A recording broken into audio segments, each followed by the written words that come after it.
السلام عليكم ورحمة الله وبركاته. اللهم صل على سيدنا ونبينا وشفيعنا وحبيبنا ومولانا محمد صلى الله تعالى عليه وعلى آله وأصحابه وبارك وسلم. اللهم صل على محمد وعلى آل محمد كما صليت على إبراهيم وعلى آل إبراهيم إنك حميد مجيد.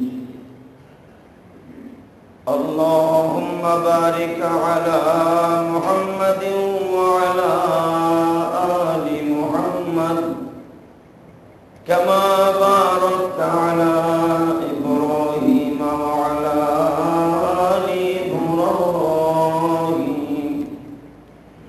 إنك حميد مجيد. نحمده ونستعينه ونستغفره ونؤمن به ونتوكل عليه ونعوذ بالله من شرور أنفسنا ومن سيئات أعمالنا. من يهده الله فلا مضل له ومن يضلله فلا هادي له. الذي أرسل رسوله بالهدى ودين الحق ليظهره على الدين كله وكفى بالله شهيدا.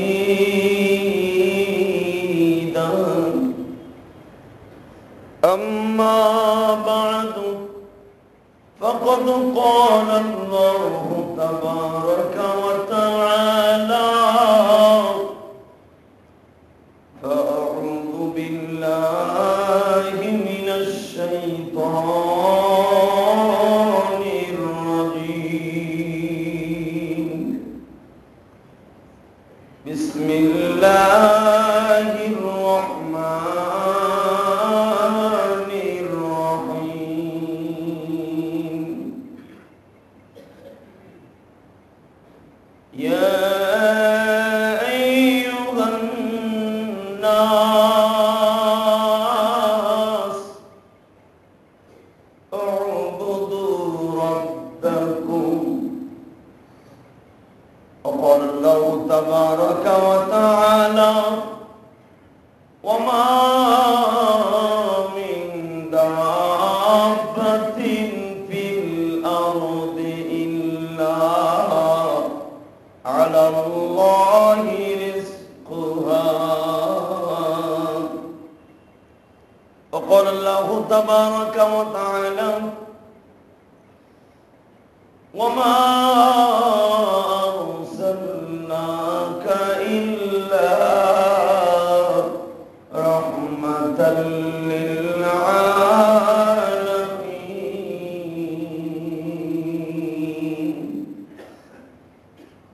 يا أيها النبي إنا أرسلناك شاهدا ومبشرا ونذيرا وداعيا إلى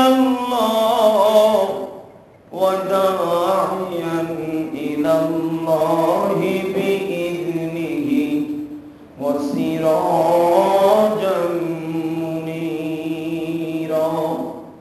إن الله وملائكته